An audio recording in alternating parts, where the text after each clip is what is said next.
கடகராசி ஒரு பிரச்சனை அப்படின்னா அதை நாசுக்காக கையாள தெரிஞ்சவங்க. யாருடைய பொல்லாப்பையும் சம்பாதிக்காமல் காரியத்தை கண்ணும் கருத்துமாக முடிக்கக்கூடியவங்க. அப்படின்னா ரொம்ப கெட்டிக்காரவங்களா அப்படின்னு கேட்டிங்க அப்படின்னா கெட்டிக்காரங்க தான். ஆனாலும் ஒருத்தவங்க மனசை கூட நோகடிக்க மாட்டாங்க. தப்பானவங்களாகவே இருந்தாலும் அவங்களுக்கும் நல்லதொரு விதத்தில் வழிகாட்டக்கூடியவங்க, நினச்சதை சாதிக்கக்கூடியவங்க. இவங்களுடைய திறமைக்கு இவங்களை தவிர்த்து வேறு யாரையுமே ஈடு இணை அப்படிங்கிறது வைக்க முடியாது. கடகம் ஒரு இடத்துல இருக்குது அப்படின்னாலே மற்றவங்க எல்லாரும் ஜாலியாக இருக்கலாம். ஏன்னா மொத்த பொறுப்பையும் இவங்க ஏற்றுப்பாங்க. கடகராசிக்காரவங்க ஒரு வீட்டில் இருக்காங்க அப்படின்னா அந்த குடும்பத்தினுடைய மொத்த பொறுப்பும் இவங்க தலையில் இருக்கும்.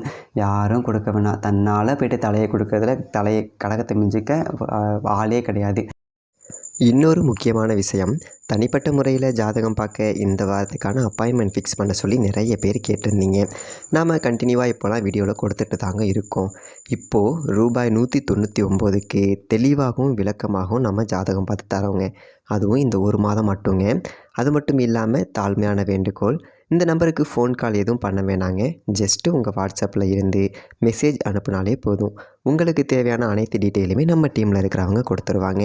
அப்பாயின்மெண்ட் டேட் மற்றும் டைம் ஃபிக்ஸ் பண்ணதற்கு பிறகு அந்த நேரத்தில் நான் உங்களுக்கு ஃபோன் கால் பண்ணி ஜாதகம் பார்த்து பலன்கள் சொல்லிவிடுவேங்க. உங்களுக்கு வாய்ஸ் நோட் வேணும் அப்படின்னாலும் அதையும் நாங்கள் அனுப்பிச்சிடுவோம்.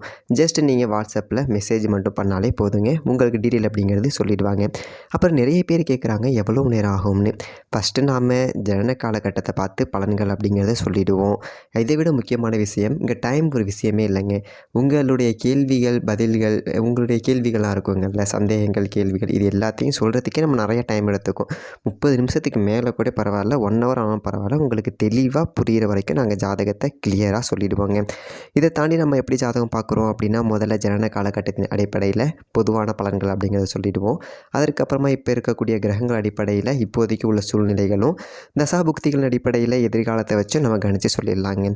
இதை தாண்டி கடைசியாக உங்களுக்கு தெளிவான உங்களுக்கான பரிகாரம் அப்படிங்கிறதையும் சொல்லிவிடுவோம். இதில் இருந்தே உங்களுக்கு எல்லா டீட்டெயிலும் கிடச்சிரும். கடைசியில் ஜாதகம் இல்லைனாலும் ஜஸ்ட்டு பிறந்த தேதி, நேரம், பிறந்த இடம் மட்டும் சொன்னாலே போதுங்க. நாங்கள் உங்களுக்கு ஜாதகம் பார்த்து பலன்கள்ங்கிறது சொல்லிவிடுவோங்க. நீங்கள் ஜஸ்ட்டு வாட்ஸ்அப்பில் ஒரு மெசேஜ் மட்டும் பண்ணாலே போதுங்க. உங்களுக்கான எல்லா டீட்டெயிலும் சொல்லிவிடுவாங்க. சரி, ஓகே, வாங்க இன்றைக்கான வீடியோக்குள்ளே நாம் போகலாம். கடகம் ஒரு சில நேரத்தில் யோசிக்கும், நம்ம தான் எல்லாருக்குமே ஓவராக இடம் கொடுக்குறோமோ அப்படின்னு சொல்லிட்டு. அப்படி இருந்தாலும் அதில் இருந்து இவங்களால் மீண்டு வர முடியாது. சதா நேரமும் மற்றவங்களுக்காகவே வாழ்ந்தாலும் இவங்களை பற்றி யோசிக்க ஒரு ஜீவன் கூட கிடையாது. கடகராசியை பொறுத்த வரைக்கும் கஷ்டத்தை மறைச்சி வச்சுக்கிறதுனாலேயே மற்றவங்க எல்லாருக்குமே இவங்களுக்கு என்ன, இவங்க என்னப்பா அப்படிங்கிற மாதிரி சொல்லக்கூடிய அளவுக்கு நீங்கள் உங்களுடைய கஷ்டத்தை மறைச்சிப்பீங்க. பார்க்குறவங்க எல்லாருக்கும் ஏகபோக வாழ்க்கை அப்படிங்கிறது நீங்கள் சந்தோஷமாக நீங்கள் சுற்றிட்டு இருக்க மாதிரி தெரியும். ஆனால் உங்களுக்கும் அந்த கடவுளுக்கு மட்டும்தான் தெரியும் உங்கள் வாழ்க்கை நிலை ஒவ்வொரு நிமிஷமும் முள் படுக்கையில் போயிட்டுருக்கு அப்படிங்கிற மாதிரி. அது மட்டும் இல்லாமல் இப்படிப்பட்ட கஷ்டத்துலேயும் தன்னுடைய சுற்றி இருக்கக்கூடிய நலத்திற்காக மட்டுமே பாடுபடக்கூடிய இந்த கடகராசிக்கு நீங்கள் பார்த்துருப்பீங்க, வரக்கூடிய சனி பெயர்ச்சி 2025 வருடம் வரக்கூடிய சனி பெயர்ச்சி எப்பேற்பட்ட அற்புதமான சிறப்பான பலன்களை தரப்போகுது அப்படிங்கிறத பற்றி தாங்க இந்த ஒரு வீடியோவில் தெளிவாகவும் விளக்கமாகவும் பார்க்க போகிறோம். சரி, வாங்க வீடியோக்குள்ளே போகலாம். கடகராசி நேயர்களே, உங்களுக்கு இந்த 2025 சனி பெயர்ச்சி அப்படிங்கிறது எப்படி இருக்குது அப்படின்னு சொல்லிட்டு பார்த்தோம் அப்படின்னா, இந்த சனி பெயர்ச்சி எப்படா வரும் அப்படின்னு சொல்லிட்டு வலி மேலே விழி வச்சு காத்துட்ருக்கக்கூடிய ஆள் யாருங்க பார்த்து அப்படின்னா கடகராசிக்காரவங்க தான். ஏன் அப்படின்னா, ராசிக்கு இப்போது அஷ்டமத்தில் சனி பகவான். அஷ்டம சனி அப்படின்னா பெருசாக நாம் ஒன்றும் விவரிச்சுலாம் சொல்லணும் அப்படிலாம் அவசியம் கிடையாது. பொது வெளியில் அழுகக்கூட முடியாது. எப்படா நம்ம அழுவோன்னு பார்க்குறதுக்கு ஒரு கூட்டமே இருக்குது அப்படிங்கிறதுனால சத்தம் போடாமல் கதவை சாத்திட்டு ரூம்குள்ளேயே அழுதுக்க வேண்டியது தான். அந்த அளவுக்கு அடி மேலே அடி, திரும்பின பக்கம் எல்லாமே புரட்டி போட்டு அடி. ஏன்னா அஷ்டம சனி அப்படிங்கிறது இந்த 7.5 சனியில் 7.5 வருஷம் சனி பகவான் பிரச்சனை கொடுப்பார் பார்த்தீங்களா. அவ்வளோ பிரச்சனையும் வெறும் 2.5 வருஷத்துலேயே கொடுக்கக்கூடிய ஒரு இடம் அப்படிங்கிறது தான் அஷ்டம சனி. அப்படிப்பட்ட இடத்துல சனி பகவான் உங்களுக்கு இருக்கார். எந்த ஜோசியர்கிட்ட எந்த இடத்துல போய் ஜாதகம் காமிச்சாலும் சரி, சுய ஜாதகம் வலுவாக இருந்தாலும் சரி, நல்ல தசை இருந்தாலும் சரி, நல்ல புக்தி இருந்தாலும் சரி, ஜோசியக்காரவங்க ஒரே வாரத்தில் முடிச்சிடுவாங்க. அஷ்டம சனி கழிட்டும்பா, அப்புறம் தான் நல்லாயிருக்கும், இப்போல்லாம் ஒன்றும் பண்ண முடியாது கூடாது அப்படிங்கிற மாதிரி விரட்டி விட்டுருப்பாங்க. இப்படி தான் ஓடிக்கிட்டு இருக்கு. அதே மாதிரி பார்த்திங்க அப்படின்னா பெண்களுக்கு ஆண்களால் அவமானம், ஆண்களுக்கு பெண்களால் அவமானம். நிறைய கடகராசிக்காரர்கள் ஆணோ பெண்ணோ பார்த்திங்க அப்படின்னா கணவன் மனைவி ஒருத்தர் பிரிஞ்சிருக்கணும்.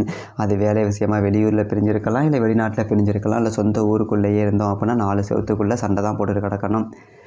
ஏதோ நாங்களும் கணவன் மனைவி அப்படிங்கிற மாதிரி 4 பேருக்கு வெளிமப்பா தெரியுமே தவிர உள்ளுக்குள்ளே 1008 பிரச்சனை. சில பேர் வந்துட்டு தாய் வீட்டுக்கு கோச்சிட்டு போகிறதுக்கு கூட வாய்ப்பு இருக்குது.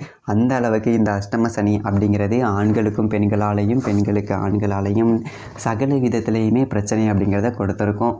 அதோட சனி பகவான் இருக்கிறது அஷ்டமஸ்தானம் அப்படின்னாலும் அவர் பார்த்த இடம்லாம் பார்த்தீங்க அப்படின்னா அதையோட கொடுமையோட உச்சம். ஏன்னா சனி பகவான் வந்து உங்களுடைய ராசிக்கு அஷ்டம சனியாக இருந்துக்கிட்டு ராசிக்கு 10வது வீடான மேசத்தை பார்த்தாரு. அதோட பார்த்தீங்க அப்படின்னா ராசிக்கு 2வது வீடாக இருக்கக்கூடிய சிம்மத்தையும் பார்த்தாரு. அதோட பார்த்தீங்க அப்படின்னா ராசிக்கு 5வது வீடாக இருக்கக்கூடிய விருச்சிகத்தையும் பார்த்துட்டாரு. அப்போது சனி பார்வை அப்படிங்கிறது 10, 2, 5 இந்த 3 வீட்லேயும் விழுகுது. குரு வந்து பார்க்குற இடத்த புனிதப்படுத்தி சரி பண்ணி விடுவார். சனி பார்க்குற இடத்துல வெளுத்து விட்டுருவார். அப்போ 10ஆம் இடத்த சனி பார்த்ததுனால தொழில் அப்படிங்கிறது ஏதோ என் புருஷனும் கச்சேரிக்கு போகிறான் அப்படிங்கிற கதையாக தான் இருந்திருக்கும். தொழிலில் வளர்ச்சி இருந்திருக்காது. 10 ரூபா நட்டம் தான். வெள்ளையும் சொல்லையுமா போயிட்டு ஆஃபீஸில் உட்காந்துருக்கன ஒழிய வெள்ளை சரியில் 10 ரூபா இல்லைங்கிறது எனக்கு மட்டும்தான் தெரியும் அப்படிங்கிற மாதிரி. அதே மாதிரி நல்லதொரு வேலையாட்கள் கிடைக்க மாட்டாங்க. நம்மளையே வந்துட்டு ஏதோ 10 ரூபா தின்னுட்டு போகலான்னு தான் பார்க்குற மாதிரி ஆட்கள் இருப்பாங்க. இப்படி தான் ஓடிட்டு இருந்திருக்கும். தொழில் ரீதியாக என்ன தான் நாம் நேர்மையாக தொழில் பண்ணாலும் கூட கொஞ்சம் அப்படியே லாபம் அப்படிங்கிறது சுத்தமாக இருந்திருக்காது. கொஞ்சம் நாம் ஏதோ புதுசாக ஆசைப்பட்டு பார்த்தோம் அப்படின்னா அடி வலுவாக தான் விழுவும். அப்படி தான் ஓடிச்சு. 2ஆம் இடத்துல சனி பார்வை இருக்குது அப்படிங்கும்போது திருமண வரன் அப்படிங்கிறது தட்டிட்டு போயிட்டே இருந்திருக்கும். பொண்ணு பார்த்தோம்னா பொண்ணே கிடைக்காது, மாப்பிள்ளை பார்த்தோம்னா மாப்பிள்ளை கிடைக்காது. ஏற்கனவே இருந்தது ஒரு குடும்பத்தில் ஒரு நிம்மதி இல்லாத ஒரு சூழல் அப்படிங்கிறது இருக்குது. சில பேருக்கு டைவர்ஸ் வரைக்கும் கூட போயிருந்திருக்கலாம். இல்லைன்னா போலீஸ் ஸ்டேஷன் பஞ்சாயத்து அப்படிங்கிற அளவுக்காவது போயிருந்திருக்கும்.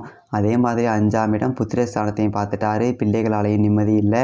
அதை வாங்கி கொடு இதை வாங்கி கொடுன்னு ஒன்று கிடக்க ஒன்று. இல்லை நம்ம கஷ்டப்பட்டு படிக்க வைப்போம், பள்ளிக்கூடத்துக்கு போகாமல் எங்கேயாவது ஊர் சுற்றிட்டு இருக்கலாம், காலேஜுக்கு போகாமல் ஊர் சுற்றிட்டு இருக்கலாம், படித்து முடிச்சுட்டு வேலை வெட்டிக்கு போகாமல் வீட்டில் உட்காந்துருக்கோம். இந்த மாதிரி தான் இருந்திருக்கும். பிள்ளைகளையும் நினச்சி நாம் கஷ்டப்படுவோம்.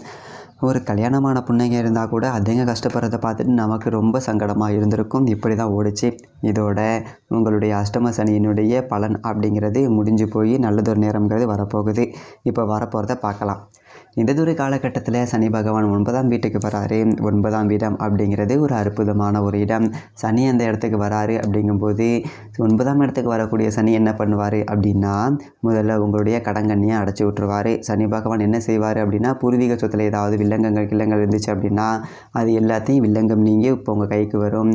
அப்பா பாட்டன் முப்பாட்டன் சொத்து, தந்தை வழி சொத்துக்கள் ஏதாவது இருந்துச்சு அப்படின்னா ஒரு பங்காளி ஒருத்தர் கோர்ட்டில் கேஸ் போட்டிருக்கான், இழுத்துக்கிட்டு கிடக்கு, விற்க முடியலை, போல வரல, இந்த மாதிரியான இடங்கள் எல்லாத்துலேயுமே லாபம் அப்படிங்கிறது கிடைக்கும். அப்போ பூர்வீக சொத்தில் ஒரு பாகத்தை விற்றுவிட்டு கடன் கண்ணி இருந்தால் அடைச்சிடலாம். இல்லை தொழில்களில் பார்க்குறது அப்படின்னாலும் பார்க்கலாம். இல்லை இடத்துல வந்துட்டு ஒரு கடையை கட்டி வாடகைக்கு விட்றேன், ஒரு வீட்டை கட்டி வாடகைக்கு விட்றேன், இந்த மாதிரி விடலாம். அண்ணன் தம்பிக்குள்ளே பாகப்பிரிவினை அப்படிங்கிறதும் நல்லபடியாக இருக்கும். சின்ன சின்ன சச்சரவு இருந்தாலும் அதன் பிறகு பாகப்பிரிவினைகள் அப்படிங்கிறது சுமூகமாக முடிஞ்சிடும்.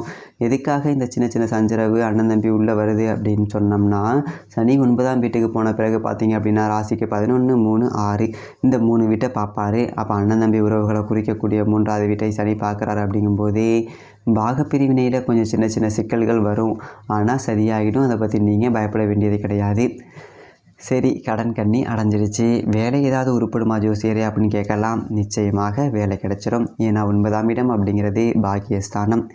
புது புது பாக்கியங்கள் என்பது உருவாக்கி கொடுப்பார் சனி பகவான். வேலை இல்லாத பிள்ளைகளுக்கு கூட வேலை கிடைக்கும். வேலை இல்லாமல் சுற்றிட்டு இருந்தவங்களுக்கு வேலை கிடைக்கும். தற்காலிக பணியில் இருந்தவங்களுக்கு நிரந்தர வேலை கிடைக்கும். தொழில் செய்கிறீங்க அப்படின்னா கூட்டு தொழில் செஞ்சிங்கன்னா கூட்டாளிகள் வேலைக்கு பிறப்பாங்க. நம்ம தனிச்சு இனிமேல் நல்லபடியாக தொழில் நடத்தலாம். இப்படி பல இடங்களில் உங்களுக்கு நன்மைகள் அப்படிங்கிறது இருக்குது. சனி பகவானுடைய பார்வை அப்படிங்கிறது 3வது வீட்டில் பதியுது. அப்படிங்கிறதுனால கொஞ்சம் அண்ணன் தம்பிக்குள்ளே விட்டு கொடுத்து போயிருங்க. இல்லைன்னா பிரிஞ்சிருக்கும். இல்லைனா ஒரே வீட்டில் நாங்கள் அண்ணன் தம்பி 3 பேர் இருக்கோம், 4 பேர் இருக்கோம் அப்படின்னா இருக்கக்கூடாது. கொஞ்சம் பிரிஞ்சு இருந்துக்கிறது அப்படிங்கிறது நல்லது. இல்லை ஜோசியரே நாங்கள் கூட்டு குடும்பமாக இருக்கோம் அப்படின்னா சந்திப்புகள் அப்படிங்கிறத தவிர்த்துடணும். அவங்க வீட்டில் இருக்கக்கூடிய நேரத்தில் நம்ம இருக்கக்கூடாது, நம்ம இருக்கக்கூடிய நேரத்தில் அவங்க இருக்கக்கூடாது. அண்ணன் தம்பிக்குள்ள கொடுக்கல் வாங்கல் வச்சுக்கக்கூடாது. ஒரு வண்டி வாகன பராமரிப்பு அப்படிங்கிறது பரிமாற்றம் இதெல்லாம் கூட வச்சுக்கக்கூடாது. அப்போது ஒரு நாள் வண்டி இல்லை அப்படின்னு சொல்லிட்டு வண்டி எடுத்துகிட்டு போவோம். அது அன்னைக்கு பார்த்து ரிப்பேர் ஆகி போய் நம்ம பதில் சொல்லிட்டு கிடக்கணும். அப்படி ஆகிரும். கவனமாக இருந்துக்கணும். அதே மாதிரி ராசிக்கு 6ல் சனி பார்வை அப்படிங்கிறது பதியுது அப்படிங்கிறது ஒரு அற்புதமான விஷயம். ஏன்னா 6ஆம் இடம் அப்படிங்கிறது ருணரோக சத்ருஸ்தானம். அப்போது அந்ததொரு இடத்தை சனி பகவான் பார்க்கின்றார். அதாவது ஒரு குருவோட வீட்டில் இருந்துக்கிட்டு இன்னொரு குருவோட வீட்டை அவர் பார்க்குறாரு. மீனத்துக்கு போய் உட்காந்துக்கிட்டு அங்கே இருந்துக்கிட்டு தனுஷை பார்க்குறாரு. அதான் 6ஆவது வீடு அப்படிங்கிறது. அந்த 6ஆவது வீட்டை சனி பார்க்கும்போது பார்த்தீங்க அப்படின்னா ஃபஸ்ட்டு உங்களுடைய உடலில் இருக்கக்கூடிய நோய் நொடிகள்லாம் நீங்கிரும். ரொம்ப அற்புதமான ஒரு நேரம். உடம்புல வந்துட்டு ஒரு நேர்மறை சக்திங்கிறது நம்மக்கிட்ட இருக்கும். ஏதும் நம்மளால் முடியும் அப்படின்னு ஒரு மனசில் ஒரு தெளிவு பிறக்கும்.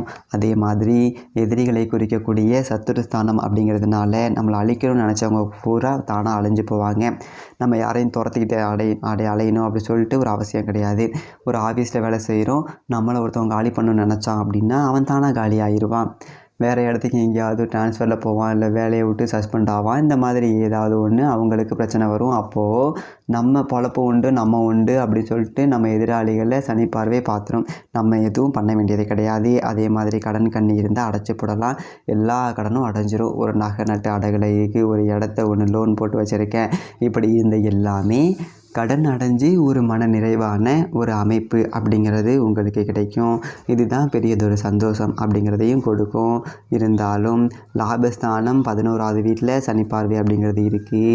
இதே காலகட்டத்தில் பார்த்தீங்க அப்படின்னா குரு பயிற்சியிலையும் 12ஆவது வீட்டுக்கு வந்துடுவார் 2025. இப்போ 11ல் இருக்கார், அவரும் 12க்கு வந்துடுவார். அப்போது லாபத்தில் சனி பார்வை விழுகுது, விரயத்தில் குரு இருக்கார். அப்படிங்கும்போது வர காசு 10 ரூபா பிடிச்சி வைக்க முடியாது. இப்படி இதை சொல்லி தான் ஆகணும். பரவாயில்ல ஜோசியரை, நான் பிடிச்சி வைக்காட்டியும் பரவாயில்ல, கடன் கண்ணி அடைச்சிட்டு நிம்மதியாக இருந்தால் போதும் அப்படி சொல்லிட்டு நினைக்கிறவங்களுக்கு ரொம்ப அற்புதமான ஒரு அமைப்பு. காசு பணம் 10 ரூபா சேராது. ஏதோ இருக்கிற கடன் கண்ணியெல்லாம் அடைச்சி விட்டு கொஞ்சம் புது வீட்டை கட்டிக்கிட்டு நிம்மதியாக நம்ம வாழலாம்.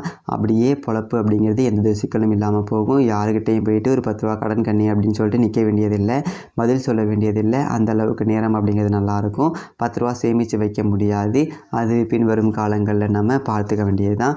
அந்ததொரு வகையில் அஷ்டம சனி அப்படிங்கிறது கழியுது அப்படிங்கிறதே ஒரு பெரியதொரு விடுதலை. அப்படிங்கிறதுனால இந்த அஷ்டம சனி கழியக்கூடிய காலகட்டங்களில் குற்றனூர், அதாவது தேனி மாவட்டம் குற்றனூரில் இருக்கக்கூடிய சனீஸ்வரர் கோவிலுக்கு போயிட்டு சனி பகவானை மனசார வணங்குங்க. இல்லை அப்படியே போக முடியாது அப்படிங்கிறவங்க பக்கத்தில் இருக்கக்கூடிய ஆலயங்களில் சென்று நவகிரகத்தில் இருக்கக்கூடிய சனி பகவானுக்கு எள் தீபம் ஏற்றி எள் சாதத்தை நெய்வேத்தியமாக படைத்து காக்கைக்கு அன்னமிட்டுட்டு மாற்றுத்திறனாளிகளுக்கு அன்னதானம் அப்படிங்கிறத செய்யுங்க. ஒருத்தருக்கு வாங்கி போட்டாலும் அது அன்னதானம் தான்.